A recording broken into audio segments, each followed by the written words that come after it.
Beyond Anger, Enjoying Healthier Relationships. Preface. Many of us have been taught to see anger as a dangerous problem, destructive, and best avoided at all costs. Yet anger, at its core, is not the enemy. Anger can be a gift of energy and clarity. It is one of the most powerful inner signals we possess, like an inner alert that says, something is not right here. A flush of anger is a rush of adrenaline, the brain chemical of focus and action.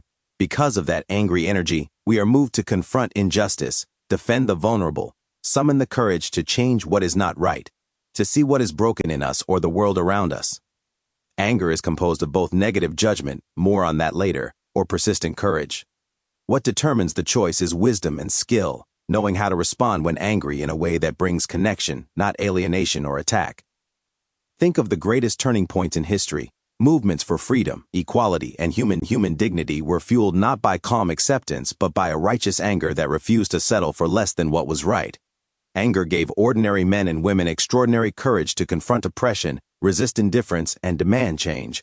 Think of the greatest turning points in present relationships when anger tells you something is not right. With blame and accusation, relationship sinks. With accountability and curiosity, the relationship grows. Here is the truth. Anger, left unchecked, can devour us, lashing out in ways that harm ourselves and others. An angry rush of adrenaline wants to burst out without thought or skillful expression. Yet when harnessed, anger becomes energy that can be directed toward healing instead of hurting, toward building instead of breaking, toward transforming what is wrong into what is right. Are you with us? This book is not about suppressing or denying anger. It is about going beyond anger management. It is about uncovering the deeper purpose anger holds and learning how to channel it into growth, justice, reconciliation, and restoration. Anger does not have to destroy. It can ignite hope. It can be the fire that forges character, the force that shapes a better future. The question is not whether you will feel angry, you will. The question is, what will you do with it?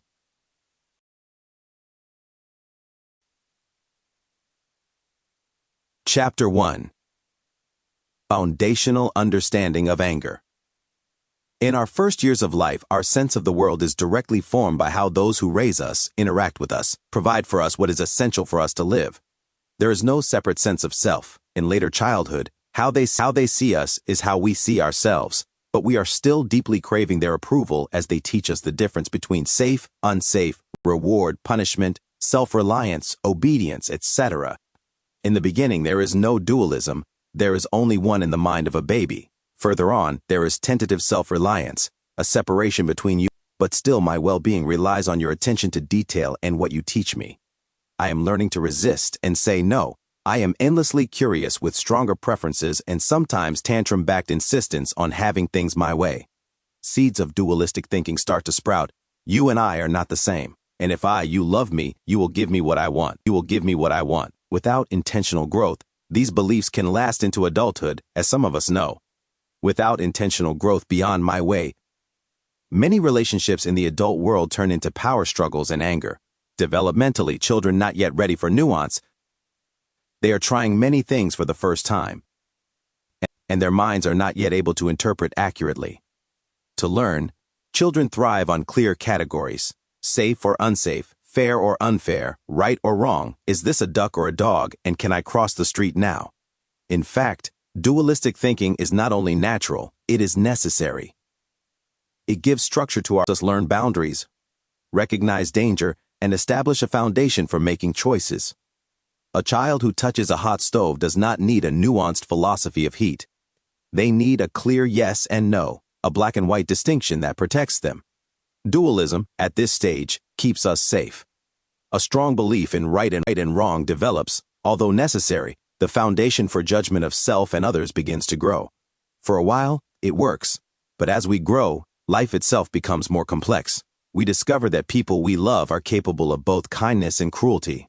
We find that situations are rarely pure good or pure evil. We realize that truth is sometimes shrouded in mystery. If we cling to dualism into adulthood, we risk oversimplifying life and oversimplifying people. Nowhere is this more evident than in our relationships. From relationships with authority to relationships with friends and partners. Dualistic thinking divides the world into winners and losers, allies and enemies, right and wrong. In conflict, it tempts us to see ourselves as righteous and others as guilty.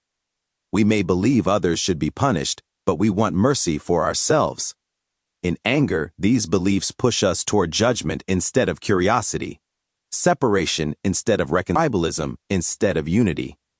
Think of how often arguments spiral because one person insists on being right, while the other refuses to be wrong, often in significant relationships in which the intent is to come out together, not apart. The dualistic frame reduces the richness of human experience to a courtroom drama where someone must be guilty and someone must be innocent. But real life is rarely that tidy.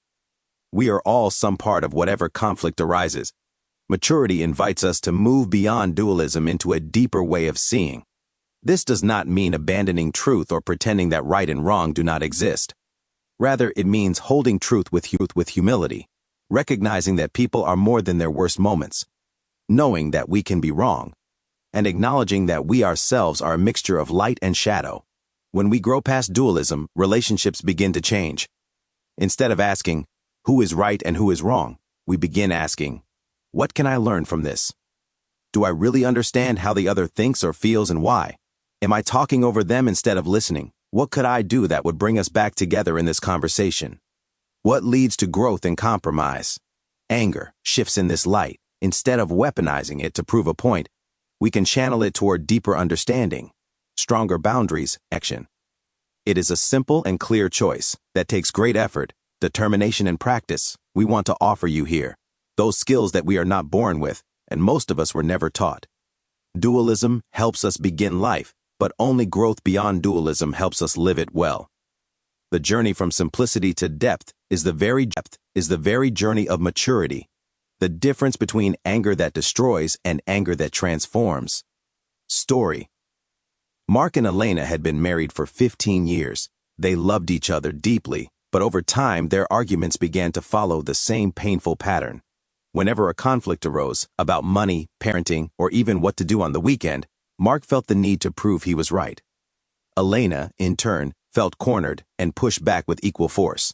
For each of them, every disagreement became a courtroom. One would argue like a prosecutor, the other like a defense attorney. Someone had to win, and someone had to lose. The issue at hand, a late bill, an unwashed dish, a missed phone call, was rarely the true source of the tension. The real problem was the lens they were using. They saw conflict through dualistic thinking, right versus wrong, guilty versus innocent. They forgot to be curious. At first, the arguments ended quickly, but the hurt lingered. Elena began to feel that Mark cared more about being correct than being close. Mark began to feel that Elena cared more about resisting him than resolving the issue. Slowly, resentment crept in. One evening, after another tense exchange, Elena said quietly, "Mark, I don't want to keep fighting about who's right. I want to know that we're in this together." Her words stopped him cold. For the first time, he realized that his need to win was making them both lose. They began seeing a counselor who challenged them to shift the question in their arguments. Instead of asking who is right, they became more curious about each other when in tension. Learn to ask more than assume, what do I need to understand about how my partner is feeling right now? And ask them, considering how we stay connected when in disagreement, and to reflect together later on, what does our relationship need right now? Instead of insisting on winning, they practice listening with curiosity. Instead of focusing on blame, they work toward understanding. It was easy. Old habits die hard. But slowly, the tone of their marriage changed. Conflict still came, but the battles ended more quickly. They learned to see one another, not as opponents to defeat, but as partners searching for a way forward. Because they want to go forward together. Dualistic thinking had strained their marriage. Learning to move beyond it, began to heal it. Reflective questions. 1. Have you ever found yourself treating disagreements like a courtroom, where someone must be right and the other must be wrong? How did it go? 2. How has this kind of dualistic thinking affected your closest relationships? 3. What could change trying to win? You asked yourself, what does our relationship need most right now? Or ask your partner, what do most want me to understand about you right now? 4. What could be different if you could see things also from their perspective? What questions might you ask? 5. Are you willing to exchange judgment for curiosity and see what happens?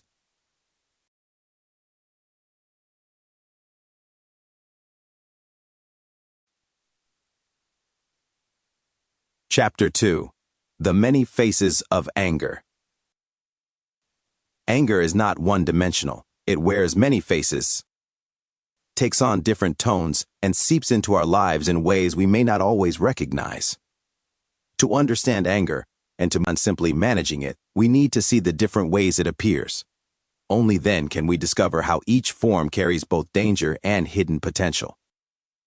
External anger. This is the kind of anger that bursts out for the world to see. It raises voices, slams doors, sharpens words, and sometimes even raises fists. Externalized anger makes itself known in arguments, confrontations, and heated exchanges. It is raw, visible, unsettling, and sometimes aggressive.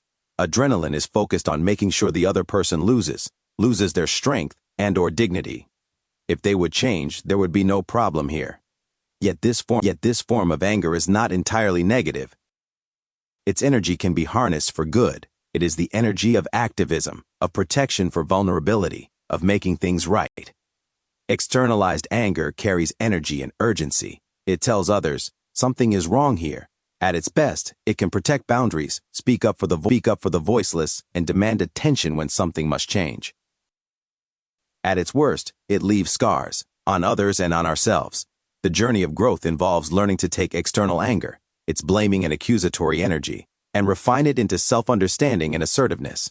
This means to speak in I statements, not you statements. I feel, I think, I want, I believe, to be curious at best about why this situation has triggered such a strong reaction. To be solution-focused. What am I believing? What feels so unfair? What would actually help in the situation at hand? This takes knowledge and practice. It is more natural to blame. That has roots in our youngest years.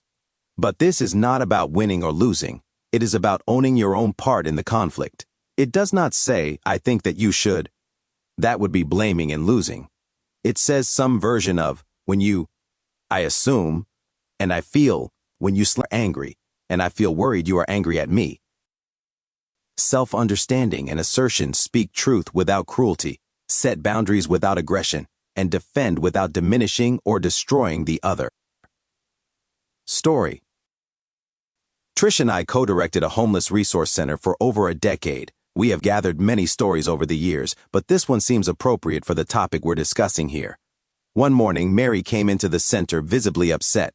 As she went to the heating table to get some breakfast, I walked over and said, "Good morning, Mary." She looked at me and quickly looked away without saying anything. I said to her, "Are you okay?" She looked back at me and said, "No." "What's wrong?" I asked. "It's John. He won't ever call me when I leave him a message on the phone," she answered, so I took his phone. At that very moment, John walked in the door and Mary looked at him with disdain. She put her plate of food down, reached in her pocket, and pulled out John's phone. She then yelled at John from across the room, "How come you don't call me? Here, this'll teach you, you sob." She opened up the folding mobile phone so John could see it and broke it in half. Both of them were quite angry. I then asked, "Mary, do you think breaking John's phone is going to give you the outcome you want from him?" She said, "Going to give you the outcome you want from him?" She said, "What?" I answered, "Calling you from his broken phone." Reflective questions. 1. When was the last time your anger came out in a visible, external way? 2. Did it cause harm, or did it help bring clarity? 3. What would it look like for you to express that same energy in a more assertive, constructive way? 4. What outcome do you want most, and how will you handle your anger to get there? Internal anger. Some anger does not explode outward, it turns inward. But it festers deep inside. It shows up in self-blame, guilt, fear, or shame. It whispers that we are not good enough, that we have failed, that we should have known better, or that we are unworthy of love. Over time, internal anger can weigh a person down with depression, anxiety, despair, and an inability to see ourselves with the compassion with which we see others. In our focus on making sure everything is okay, we adapt and change so much for the other person to feel comfortable that we lose ourselves. The common language for this is codependency. And yet, this form of anger also has something to teach us. Internal anger also tells us that something is not right. It wants change. It reminds us that we are vulnerable. Internalized anger says, "This is not all your fault." It arises because we take life seriously and want to live well with others and ourselves. But something is blocking us from the inside. What is it? If you are convinced that you are wrong, you are less than fish, you may unintentionally seek out others who criticize you in this way, and there you are in the loop again, of self-blame and shame. Burying these feelings inside takes a toll on self-esteem and relationships. It reinforces the conviction that you alone are the cause of trouble. As you can imagine, one who externalizes and one who internalizes anger can easily fall into one another's lives and stay. Internal anger can also become misdirected anger. Out of fear over dealing with a situation directly, we redirect anger and hostility toward a person who is not the true source of our frustration. Story. Sarah was the kind of person who never raised her voice. She prided herself on keeping the peace, even when she was hurting inside. After her marriage ended, she told everyone she was fine. But late at night, she replayed every argument, every harsh word, and every moment she wished she had acted differently. She never yelled at her ex, never slammed a door, never even cried in front of her friends. Instead, she carried the anger inward, directing it at herself. "I should have seen this coming," she thought. "I must not be lovable. I must not be enough." Months turned into years, and Sarah's smile on the outside hit a storm on the inside. She was angry, not at him, but at herself. The weight of that self-blame began to sap her energy and joy. Finally, during a quiet conversation with a trusted friend, Sarah admitted how much she still blamed herself. Her friend gently asked, "What would you say to me if I told you the same story about my life?" Sarah realized she would have spoken words of comfort and compassion, not condemnation. Slowly, she began to practice extending that same compassion to herself. Her anger did not vanish overnight, but instead of letting it fester inside, Sarah learned to face it, name it, and let it teach her. Her internal anger, once from which self-forgiveness and healing could grow. Reflective questions. 1. Do you recognize moments in your life when you've turned anger inward, blaming yourself instead of facing the situation honestly? 2. What effect has that self-directed anger had on your peace of mind or relationships? 3. What is your experience with misplaced anger? Who got hurt? 4. What words of compassion could you begin speaking to yourself to counter the harshness of your inner voice? 5. Do you know what it is like to try to change enough that the other person is okay with you, but it's never enough? Resentment. Some anger does not shout, and it does not hide. It lingers, festers, feeds on telling itself the same story of unfairness over and over and over. This is resentment, a chronic that clings to old wounds and replays old betrayals. The grudges we carry, going over and back over the story, create a kind of deep bitterness that colors how we see others and ourselves. Resentment often feels justified. After all, it usually begins with real hurt. But left unexamined, it is toxic to our entire emotional system. It locks us into the past, into refeeling experiences that are over, even plotting revenge. It leads us to finding others who share similar resentments and living defensively. It makes our perspective grow ever narrower as we put energy into resentment. And it prevents us from noticing the goodness in our lives in the present. It prevents us from living in peace. And yet, resentment has a purpose too. Resentment reveals our longing for fairness, loyalty, and justice. It reveals patterns left by past wounds that are triggered in the present for us to examine and heal. When we can learn to let go of obsessing about past wrongs done to us, we become free from them. Through forgiveness, self-examination, perfection, and error, resentment can transform into wisdom. That wisdom does not forget, but it refuses to chain us to yesterday's pain, and sometimes it grants us the gift of forgiveness. Story. I had been embezzled by my vice president years ago. The betrayal had left me bankrupt and humiliated. My VP was jailed and then deported, but the wound stayed fresh. Every time I drove past the empty storefront where my businesses once thrived, anger welled up again. I carried the bitterness like an unpaid debt. In my mind, he owed me not just money, but an apology, a reckoning, a sign. Year after year, I replayed the betrayal, letting it fuel resentment. Friends noticed I was quick to bring up the past. My family noticed how tense I became whenever finances were discussed.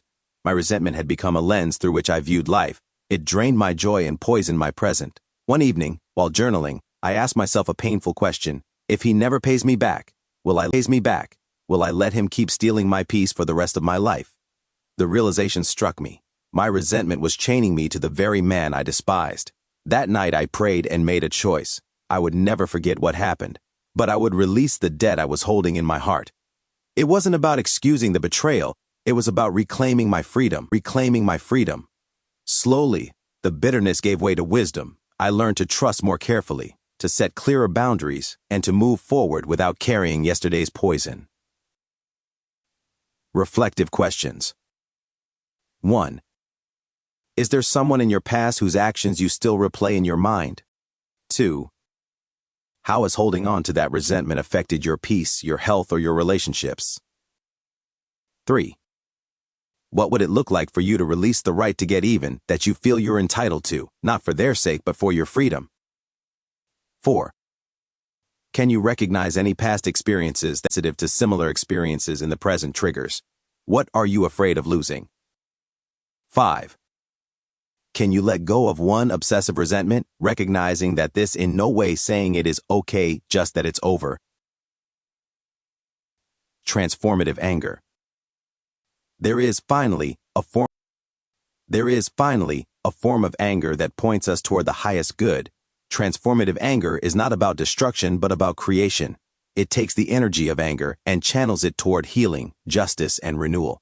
This is the anger that fueled the abolition of slavery, the fight for civil rights, and the countless acts of courage that have bent history toward justice. On a smaller scale, it is the anger that helps a parent protect their child, a community defend the vulnerable, or an individual refuse to settle for a life of defeat. Transformative anger is fire, but it is a fire that warms, not burns.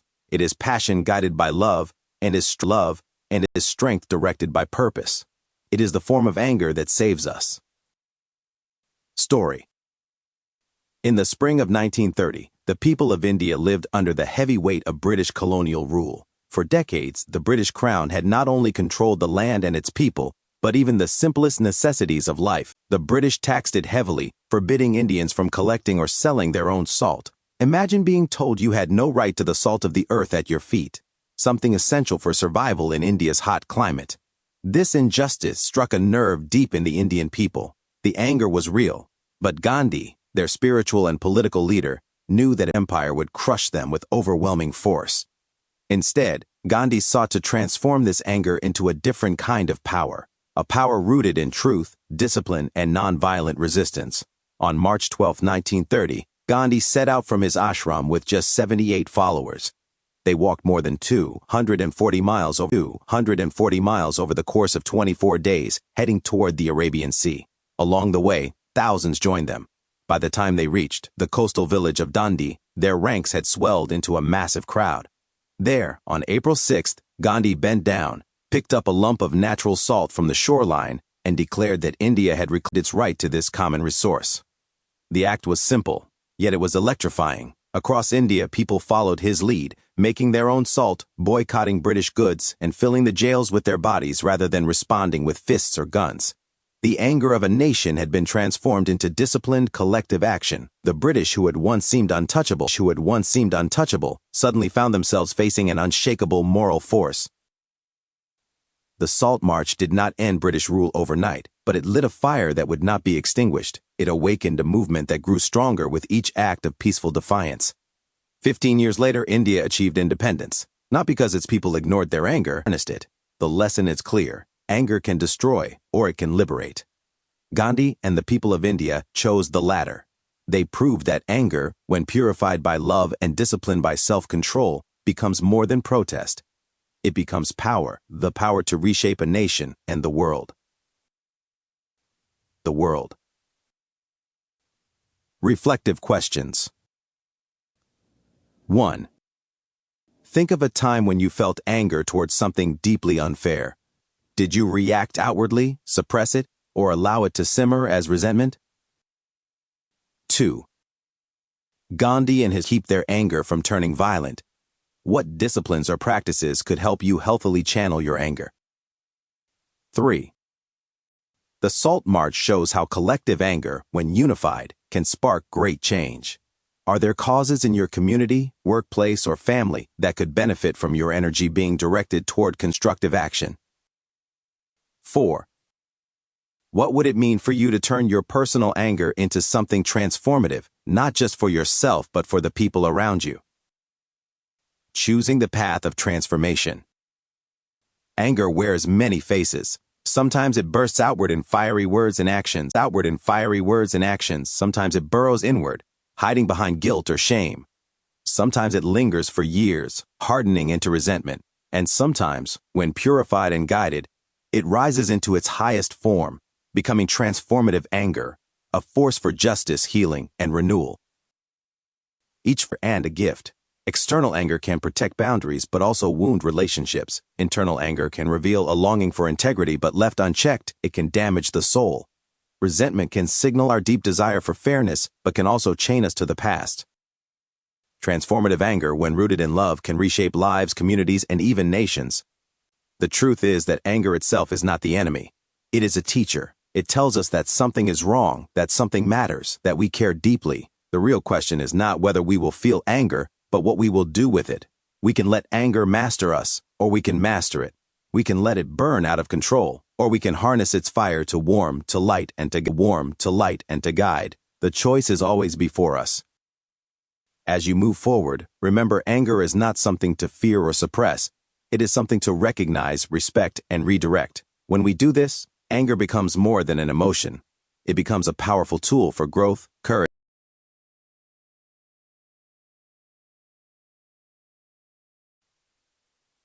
Chapter 3. The power of de-escalation. When anger rises, it often feels like a rushing storm inside us, forceful, overwhelming, and impossible to control. In these moments, the way we respond can either fan the flames or calm the waters. That is why learning the art of de-escalation is so important. The energy of anger is fueled by adrenaline, a neurotransmitter of energy that rushes into your system, producing temporary but powerful changes throughout your body and brain. The purpose of adrenaline is to ACT, immediately and without much thinking. It is a survival mechanism for responding to immediate danger that is life-threatening. Threats we encounter in daily life are not life-threatening and may be complicated enough to require careful consideration before acting. The power of de-escalation is that it gives us that time to think it through, to ask, what outcome do I want to accomplish here, and see how to move toward it. De-escalation does not mean ignoring anger, excusing injustice, or pretending everything is fine.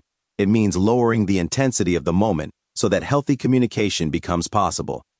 Imagine anger as a fire. When the flames grow too high, throwing more fuel on it in the form of insults, demands, or threats will only make it more dangerous. But if we can reduce the heat, we create space for safety, reflection, and even healing. This is especially true in relationships. Whether at home, at work, or in public, throwing anger at anger intensifies the fire, escalating its heat and speed.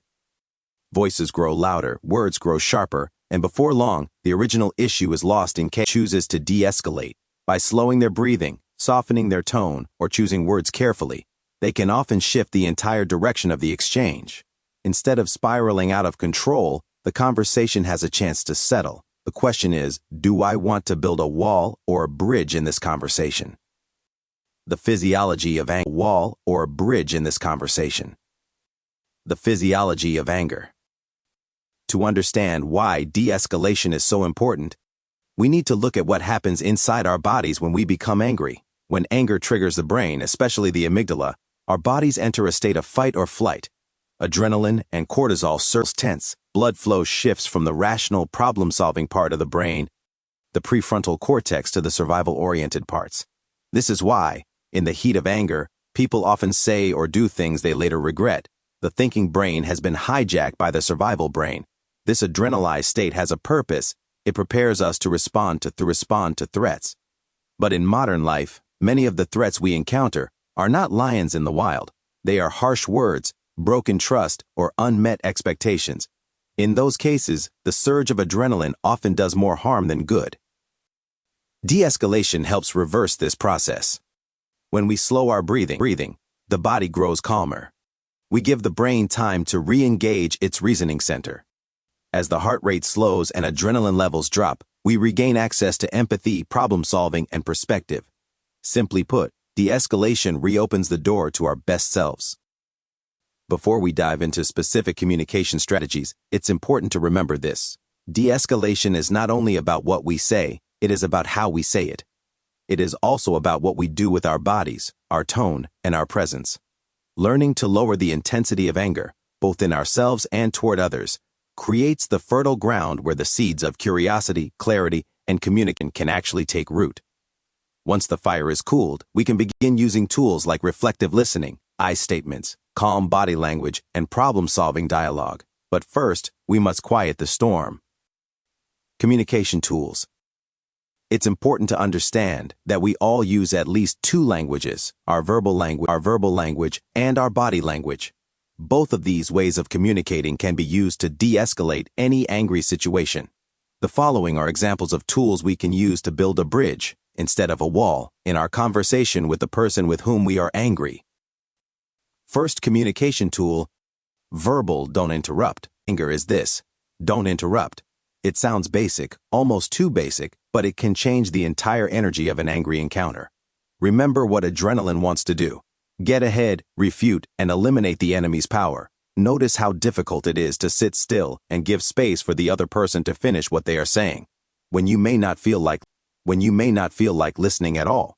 But also remember what happens when someone cuts you off mid-sentence. Even if you don't say it out loud, the message is clear. Shut up. What I have to say is more important than what you're saying right now. Whether intended or not, an interruption mid-sentence lands in the other person's subconscious like a hard slap, and once they feel dismissed or disrespected, the anger level in the room shoots up. Is that what you want to accomplish? Interrupting isn't just about words, it's about power. It flips the conversation into a competition. Who gets the microphone? Whose voice matters most? Who gets the last word? And once it turns in, the real issue gets lost in a bunch of noise. On the other hand, when we allow someone to finish speaking, we send a completely different message. I am willing to hear you out. I respect your voice as I want you to respect mine. I value what you're saying, even if I don't agree. That message softens the room. It lowers defenses. It makes it real listening possible and real resolutions to begin. Not interrupting takes discipline, especially when adrenaline is running high. Everything inside of you wants to jump in, correct their facts with your facts, set the record straight, defend yourself point by point, and dismantle their whole argument, if possible. But just a few minutes at a time, give space for clarity.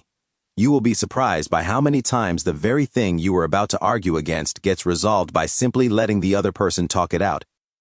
De-escalation begins here, with tolerance, with respect for shared talking space, with letting the other person know that they are heard. Reflective questions. 1.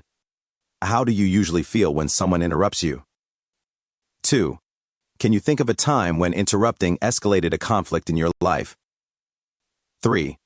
When you have interrupted, to make your point, did you get more or less of what you wanted out of the situation? 4.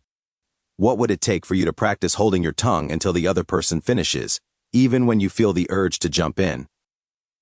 5. Could you become willing to leave as much room for the other person to express themselves as you want them to leave for you to express what you want to? Second communication tool, verbal reflective listening.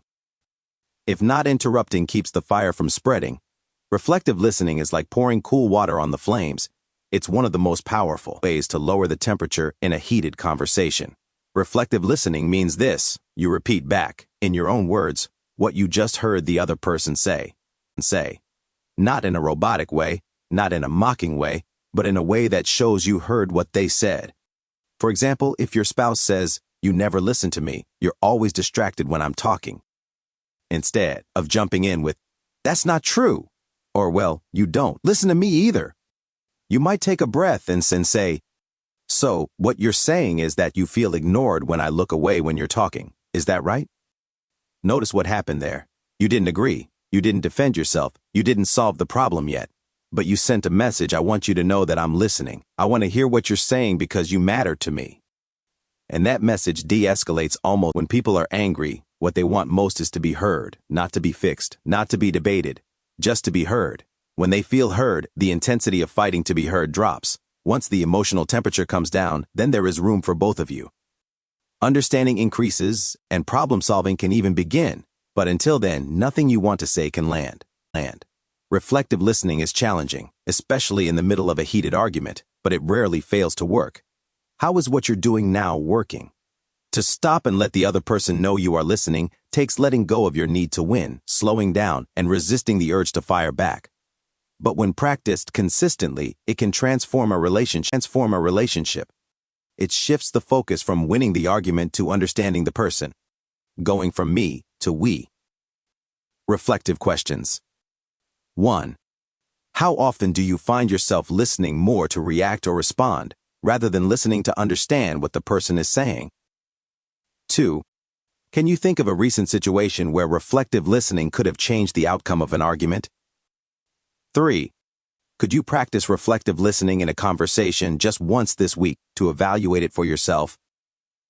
Third communication tool, verbal.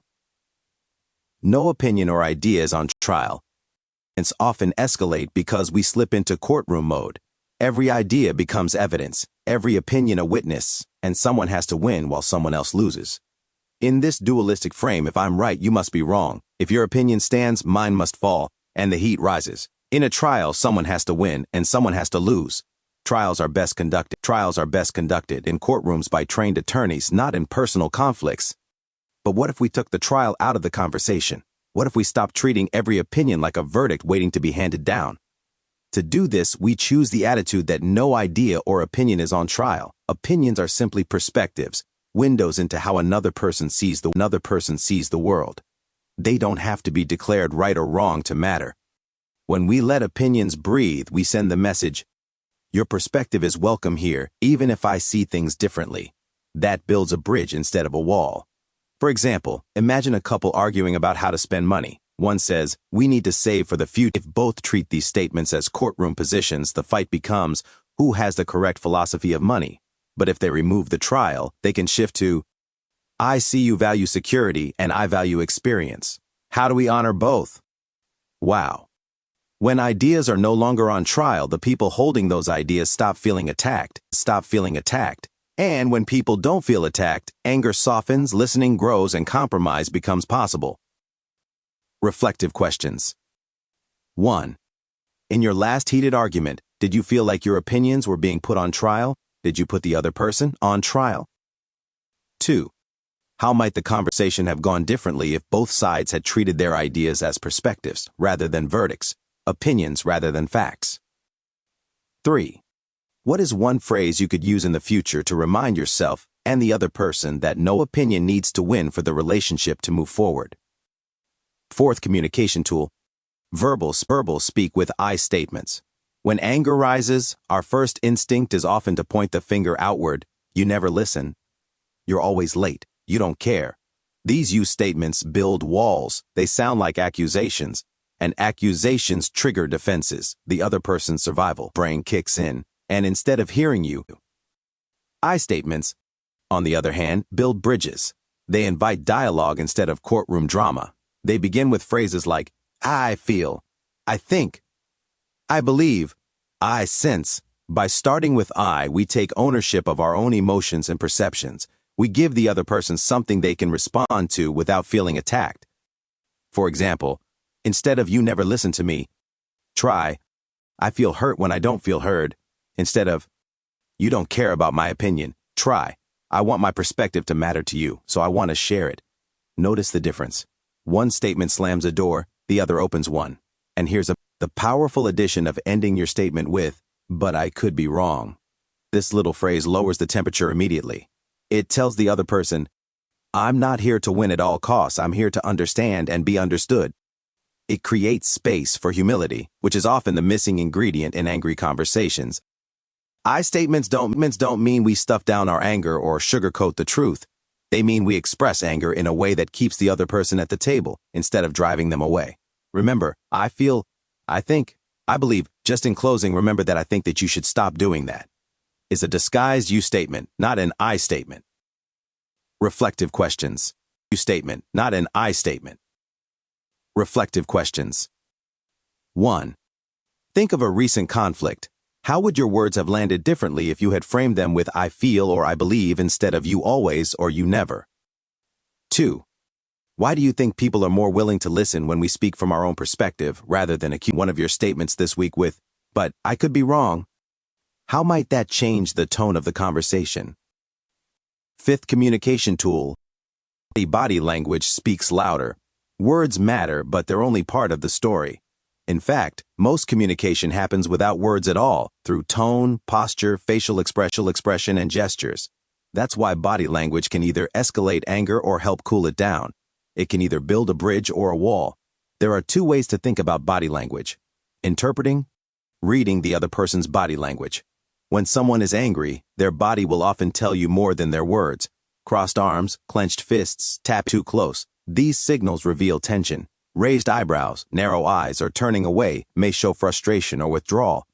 By paying attention to these cues, we can adjust our response. Instead of matching their tension with our own, we can recognize what they're feeling and respond with empathy. Now, most of us read body language, but unless trained, we do it at a subconscious level. When you stop and think about what their body language is saying, it gives you time to consider how to de-escalate the situation rather than a knee-jerk reaction. Intending. Using our own body language to de-escalate. Just as we consciously read another's body language, we can also choose how we present ourselves. When anger is high, slamming fists, pointing fingers, or towering over someone will escalate the conflict. But open hands, relaxed shoulders, steady eye contact, and a calm posture communicate something very different: safety. Even if our words are careful, our body language must back them up. Think of it this way. When we intentionally use our body language to soften the moment, we're sending a nonverbal message. I am not your enemy. We can figure this out. That simple choice often matters more than the words themselves. Examples of body language that de-escalates anger. Our body language is relaxed and non-confrontational. We make eye contact. We nod our head yes, meaning I am listening. We come alongside the other person, facing them. Examples of body language that escalates anger. We are rigid and confrontational. We don't indicate that we're listening. We may violate the other person's. We turn away while the other person is talking. Reflective questions. 1. When you're angry, what does your body usually do? Tighten, pace, cross arms, raise your voice. How might that affect the other person? 2. Can you recall a time when you de-escalated or escalated a situation without saying how you carried yourself? 3. What one change in your body language could you practice the next time you feel anger rising? Toolbox summary. 5 tools for de-escalating anger. When anger rises, it's easy to get swept away. But we don't have to. With practice, we can use simple tools to lower the intensity of the moment and keep the fire from burning out of control. Here are the 5 tools we've explored. 1. Don't interrupt, let the other person finish. Interrupting says, shut up, I matter more. Waiting says, I respect you enough to listen. Heard in your own words, what I hear you saying is, this doesn't mean you agree, it means you care enough to want to understand. 3. No idea or opinion is on trial. Opinions are perspectives, not verdicts. When we stop treating every statement like it has to be proven right or wrong, conversations open up instead of shutting down.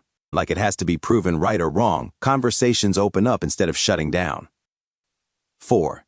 Use I statements. Begin with, I feel, I believe, I think, I sense. These statements take ownership instead of assigning blame.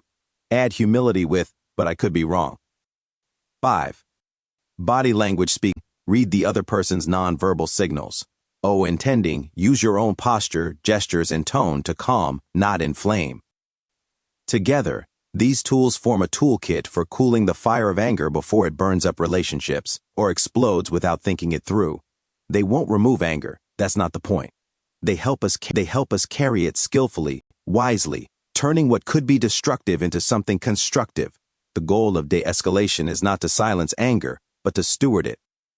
Stewardship means to take responsibility for the upkeep and right use of resources, anger in this case. With these tools, we can make anger safe enough to be heard, strong enough to be useful, and humble enough to bridge a connection rather than a wall that goes nowhere.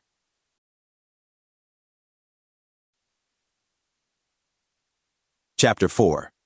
The Power of Curiosity. Curiosity builds bridges. Judgment builds walls. It really is that simple. When we approach someone with curiosity, we open space for connection. We lean in. We want to know what they think, how they feel, what their experience has been.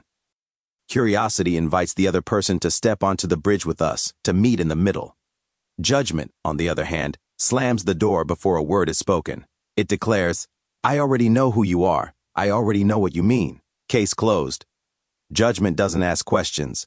It hands down verdicts. And nothing shuts down a human heart faster than feeling judged.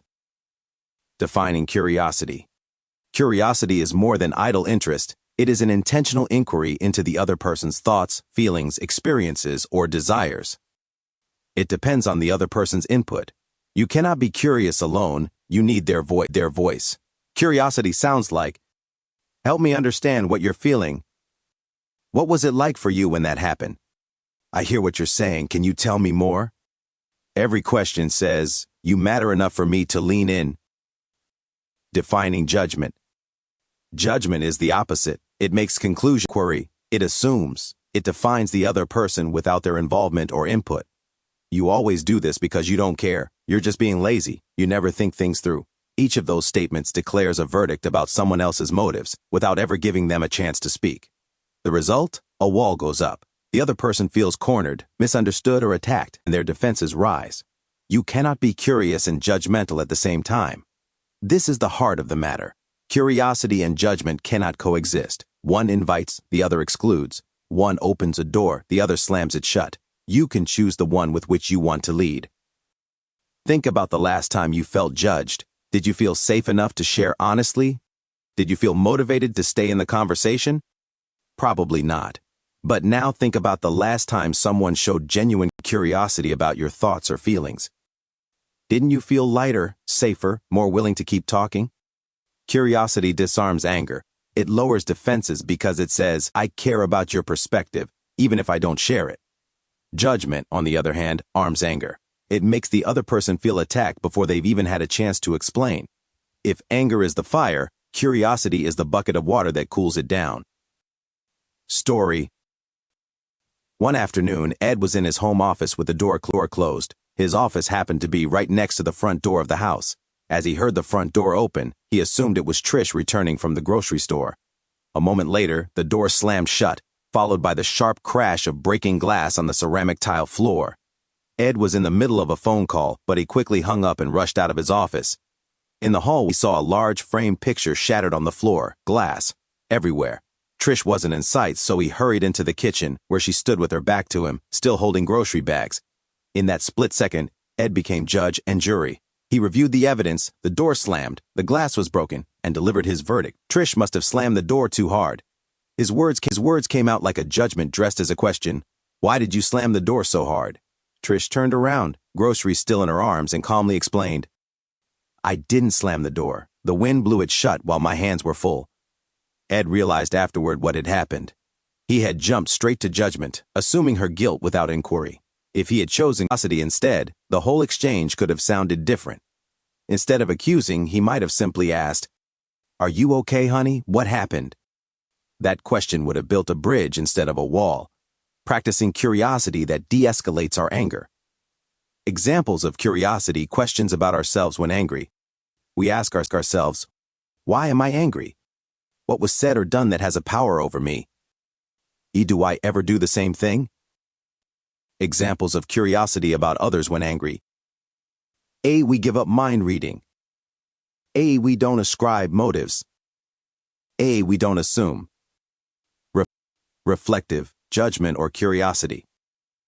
It's easy to see ourselves in Ed's story. We all know what it feels like to hold a trial in our minds, to jump to conclusions, and to deliver a judgment before asking a single question. It happens so quickly that we don't even notice. We assume, accuse, and escalate.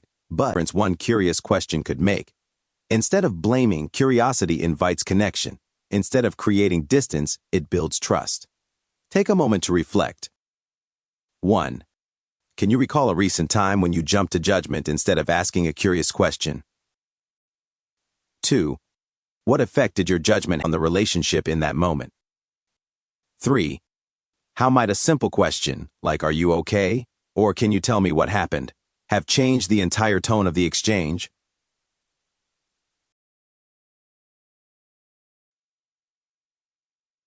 Chapter 5. Thinking for a change. Our thoughts are powerful. They shape how we feel, how we act, and how we respond to the world around us. Most of us assume that our emotions simply happen, that they are raw and uncontrollable forces.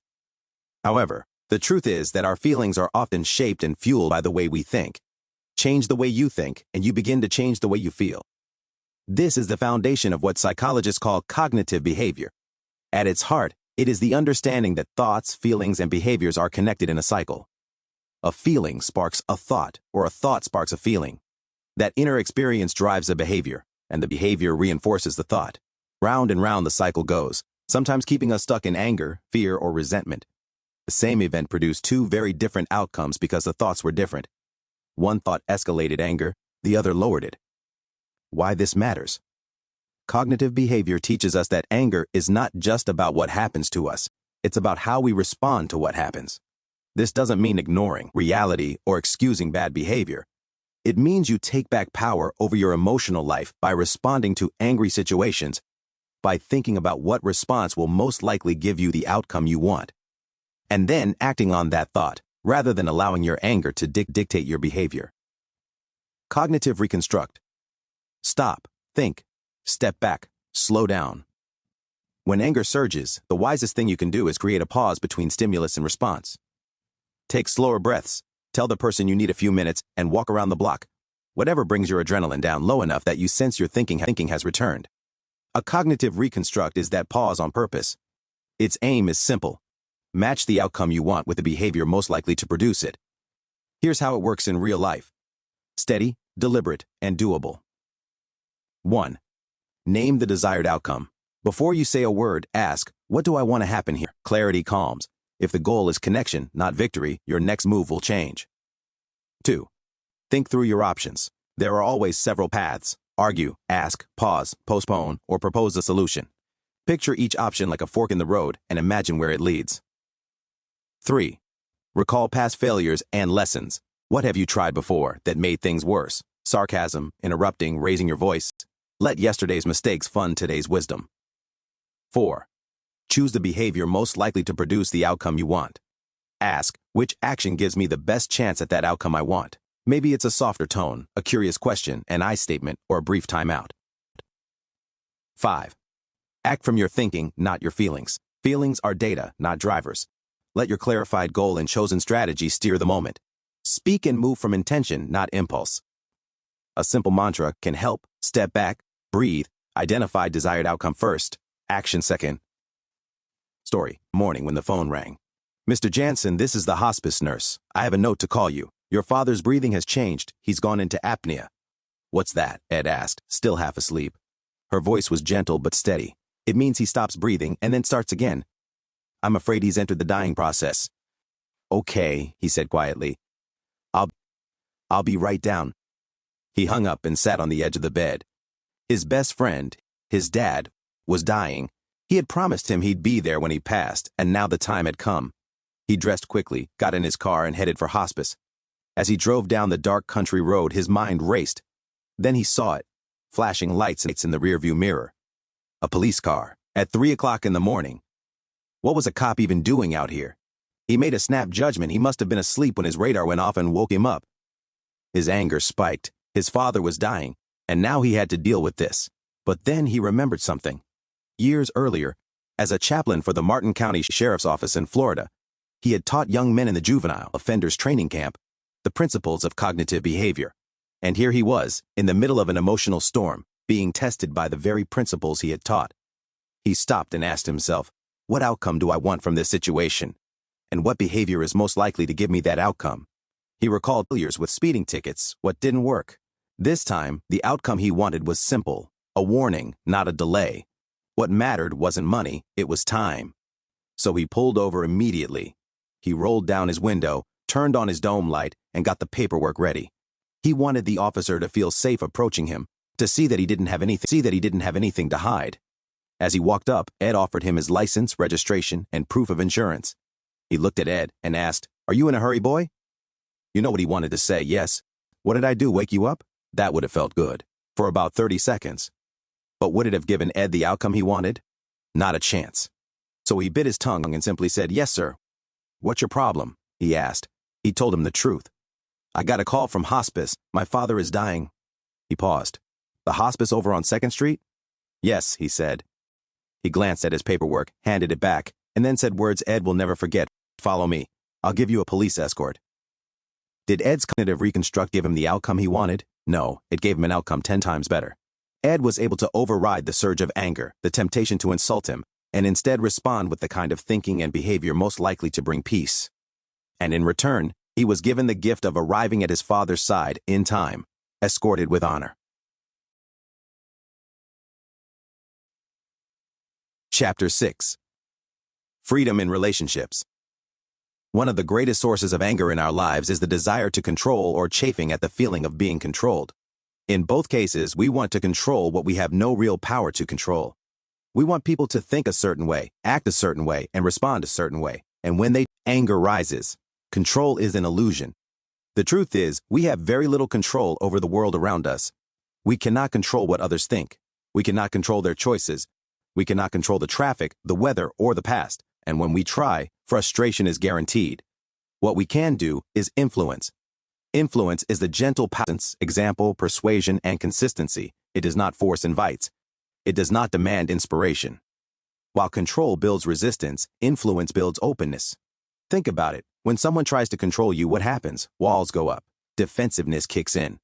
But when someone influences you through kindness, consistency, or by expressing their thoughts without expecting you to do it, with intended fairness and integrity, you lean in. There is room for you.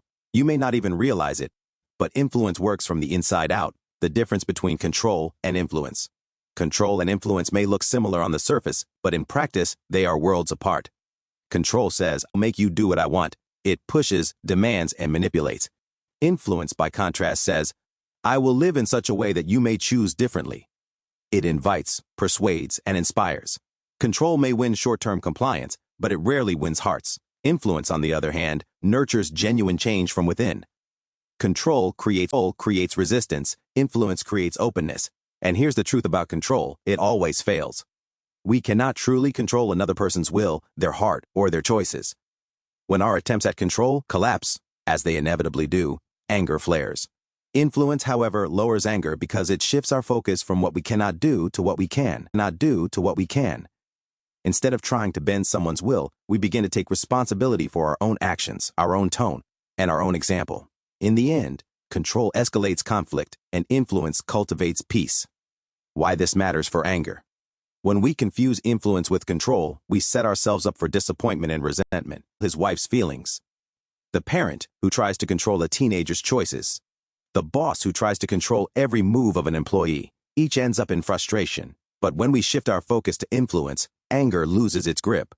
We stop wasting energy on the impossible and start investing it where it matters. Our own actions, our own example, our own choices. The question becomes, am I trying to control the situation, or am I seeking to influence it? One leads to walls, the other leads to bridges. Story. Not long after Trish and Ed were married, they were sitting together one evening when she said something that caught Ed off guard. "I love it when you wash my car. Ed remembered thinking, when did I last wash her car? But here's the surprising part. Her words made him want to. He wanted her to feel loved, and if washing her car did that, then he wanted to grab the bucket and soap. Now, was that manipulative? Some might see it that way, but not Ed. He knew her words came from a place of encouragement, affirming something she would enjoy. And her encouragement stirred a desire in him to make her happy, which in turn made both of them happy. That's the heart of influence. Trish wanted her car washed, and she expressed her desire in a way that gave Ed freedom. She could have said, "Ed, when you don't wash my car, I feel very disappointed." The message would have been the same. She wanted disappointed. The message would have been the same. She wanted her car washed, but the tone would have been critical. And honestly, had she said it that way, Ed might have gotten defensive. Since when did I become your designated car washer? Do you see the difference? I love it when you wash my car was an invitation. It left Ed free to choose. And freedom in a relationship is always a sign of health. When one person tries to control the other, it almost always signals something unhealthy.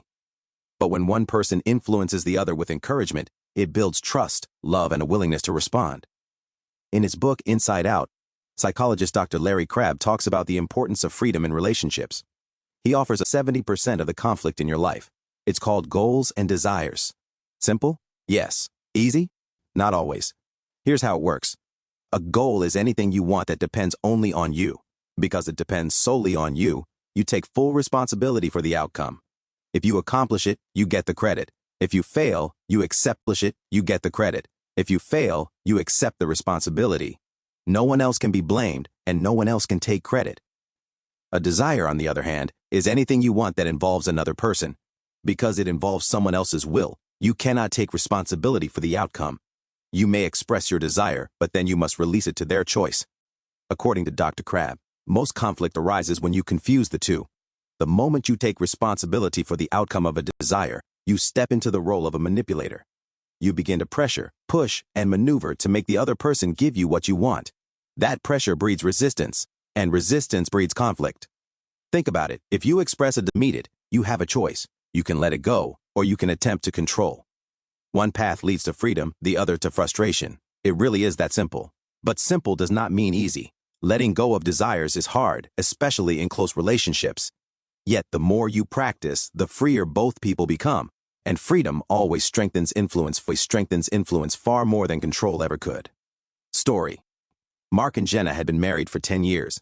Mark valued a clean, organized home. For him, order meant peace. Jenna, on the other hand, was more relaxed about clutter. She didn't mind a few dishes in the sink or clothes on the chair. One evening, Mark came home from work and noticed the living room was messy, scattered shoes, mail piled on the table, and a half-folded basket of laundry on the couch. Immediately, irritation rose inside him. His thought was clear. I want this place cleaned up now. If Mark treated this as a goal, he would be in trouble. Why? Because it required Jenna's involvement. He took responsibility for the outcome. He'd quickly slip into manipulation, nagging, criticizing, or even angrily cleaning in silence to make a point. That road would almost certainly lead to conflict. But if Mark treated this as a desire, the whole dynamic changed. He could express it honestly. Honey, I'd really love for us to straighten up the living room tonight. It helps me relax when things are in order. Then, after expressing it, he could release it. If Jenna was willing, they'd tidy up together. If not, Mark could choose to clean what mattered to him, or simply let it go without resentment. The key difference is this. Taking responsibility for a desire turns us into controllers. But releasing a desire allows freedom, emotional freedom for both parties. And in freedom, love has room to breathe. Reflection questions. 1. Can you think of a time when you treated a desire as a goal and ended up in conflict? 2. How might that situation have been different if you had expressed your desire and then released it? 3. In your current relationships, what desires do you need to reframe and let go of control over? Choices and consequences. In the previous tool, Goals and Desires, we spoke of how you are sometimes faced with outcomes you do not accept. How do you respond in circumstances like these? We believe the following tool will help you freedom in your relationships and get the outcomes you want more often without any sense of being controlled on the other person's part. It's called Choices and Consequences. The principles of this tool are as follows. 1. Give the person in your relationship complete freedom, they already have it. 2. Let the other person choose their own behavior. 3. For every choice you make, there is an outcome, a consequence. Story. 1. When Michael turned 16 and had just completed his driver's training class in school, he passed the state driver's license test. When his father returned home from work, Mike was all excited. He ran up to his dad and said, I passed my driver's license test today, Dad. His father responded, Oh, wow, that's great, Mike. I'm so proud of you. They both smiled, and Mike then asked his dad, Dad, can I use the family car this weekend? His father said, Sure, Mike. Do you want it Friday night or Saturday night? Mike said, Oh, Friday night, Dad. 'Cause of high school football. Well, Friday and Mike asked his dad, "Can I have the keys?" His dad threw him the keys and said, "Have fun and be careful, son." Mike said, "Oh, sure, Dad. What time do I have to be home tonight?" Dad said, "I don't care. You're free to come home anytime you want. And if you want to use the car next Friday night, the car will be in the garage by midnight." Mike said, "Oh, no problem, Dad. Thanks." Dad said, "We got a deal, Mike." "Yeah, Dad, I'll be home by midnight." At 11:55, Mike's dad heard the garage door open, and Mike came into the house all smiles. "How'd it go, Mike?" asked his father. "Oh, it was great. We won the football game. Then we went to McDonald's for a burger and fries." The next Friday came, and Mike asked for the keys to the car. Dad threw him the keys and said, "Same deal, Mike? Home by midnight?" "Yeah, Dad. No problem." Well, 11:55 came and no Michael. At 12:15, no Michael. At 12:35, Mike comes in the door explaining why he was late, and his father said, "Oh, I'm sorry, Mike." "Yeah, Dad," Mike said. "Does that mean I get the car now?" "No, Mike. We had a deal. You had the freedom to choose what time you were going to be home, and there is a consequence," his dad said. "But, Dad, blah, blah, blah." Mike did not get to use the car the next Friday. Now it would be wonderful to report that from that day on, Mike always got the car home on time, but he didn't. In fact, one Friday night, Dad the keys and said, "I'll see you in 2 weeks." This tool teaches you to be able to set boundaries for yourself and still give your relationships complete freedom to act the way and be the way they are. And it not only applies to father-son relationships, but it also applies to others as well. Story second. John and Mary had been married for 10 years and had 2 children. John was a hard-working local truck driver, and Mary was a stay-at-home mom. John and Mary were having problems and sought help from a professional. As they sat down for their appointment, Mary started to explain the impasse they were experiencing. Mary explained, "John insists on having supper on the table when he comes home at 6, but he doesn't always come home at that time, and I have to try to keep the dinner warm and deal with 2 hungry kids." Their therapist looked at John and said, "Is that so?" John replied, "Yeah. Sometimes I stop off and have a couple of beers with my friends." After the therapist found out that Mary had no problem having dinner at 6, she spoke of choices and by saying, "John, I think Mary wants to give you complete freedom to stop off and have a couple of drinks sometimes." John smiled. She then said, "And there are consequences to all the choices we make in life. I commend you, Mary, for giving John his freedom. It is a healthy thing to do. And your dinner should be served at 6 regardless of whether or not John is home." John, if you come home at 6, you'll eat with Mary and the kids. If you come home after meeting with your friends, you'll eat alone. The choice is yours. Story. Joe and Casey were married, and sometimes Joe would come home drunk. It upset Casey because Joe would want to have sex with her. The therapist suggested choices and consequences. That is, Joe, you're drunk even though Casey believes you have a drinking problem. You can choose whether to seek help or not. But if you come home drunk, there is a consequence to the choice you make. Come home drunk? No sex. Come home sober? You two will decide. Healthy relationships thrive in an atmosphere of freedom. Unhealthy ones wither in an atmosphere of control. It's as simple and difficult as that. When we give freedom, we allow the other person to be themselves. We invite them to respond, not out of fear or pressure, but out of love and choice. That kind of freedom strengthens trust. It strengthens influence. It makes space for genuine connection. Control, on the other hand, poisons relationships. It takes a desire and turns it into it says, "You must do this for me to be okay." The result? Resentment. Instead of drawing people closer, control pushes them away. Instead of love, it breeds compliance at best, resistance and conflict at worst. Freedom invites, control demands. Think about the difference. Freedom says, "I'd love for you to join me." Control says, "Love for you to join me." Control says, "If you don't come, I'll be upset with you." Freedom says, "I'd enjoy it if you help with this." Control says, "You never help. What's wrong with you?" Freedom invites, control demands, and over time, demands build walls. Influence flourishes in freedom. Ironically, the more we try to control, the less influence we have. People resist being controlled, but they are drawn to love expressed freely. When someone knows they are free not to comply, their willingness to say yes grows stronger. This is why learning to release our desires to the other person's choice matters so much. It allows us to influence without controlling, to love without demanding, to build bridges instead of walls. Reflection questions. 1. In your close relationships, do you lean more toward freedom or control? 2. Can you identify a time when control led to resentment? 3. What would it look like this week to release control and give someone freedom? while still expressing your desire honestly.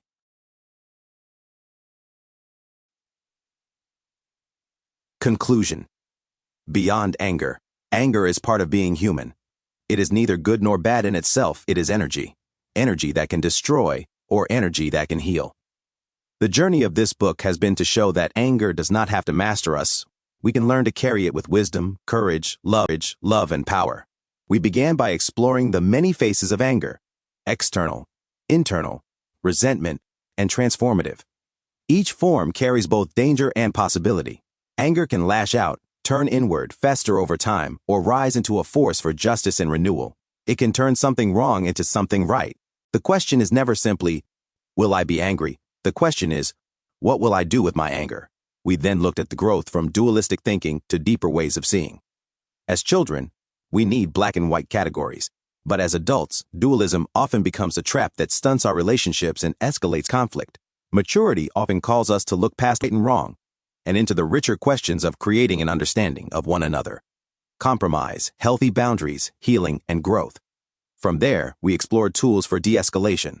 We saw how anger floods the body with adrenaline, hijacking reason and empathy, but with simple, intentional practices, like not interrupting, breathing to calm internal adrenaline, reflective listening, I statements, careful body language, and curiosity, we can lower the temperature. De-escalation is the doorway to connection. Start with one and let it grow. We discovered the power of curiosity as an antidote to judgment. Curiosity builds bridges while judgment builds walls.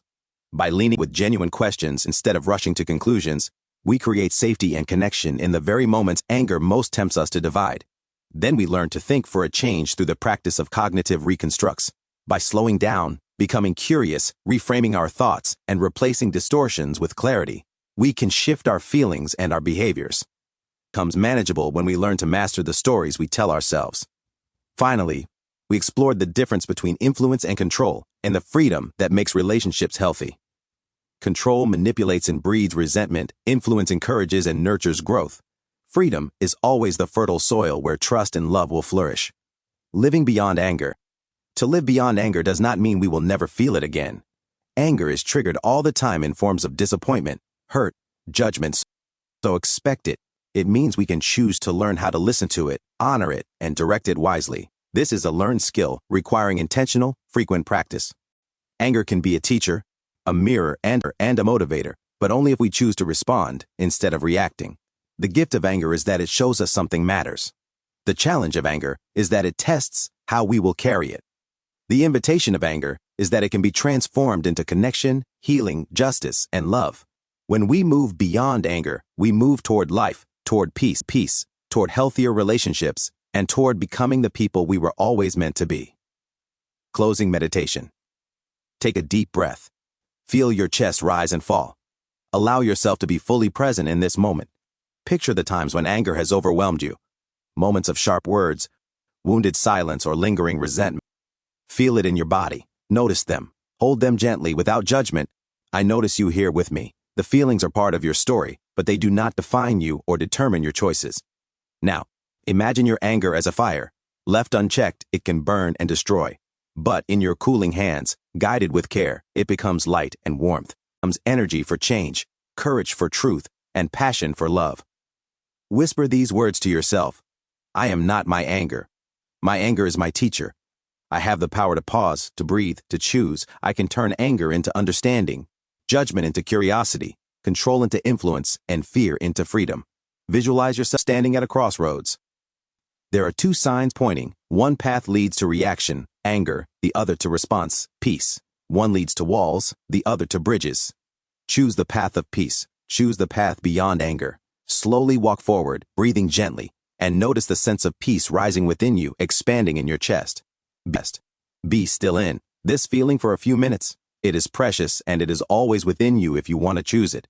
Now release a final breath. Slowly, as you carry this truth forward, anger may visit you, but it need not master you. You are free to live with wisdom, skill, courage, compassion, and love.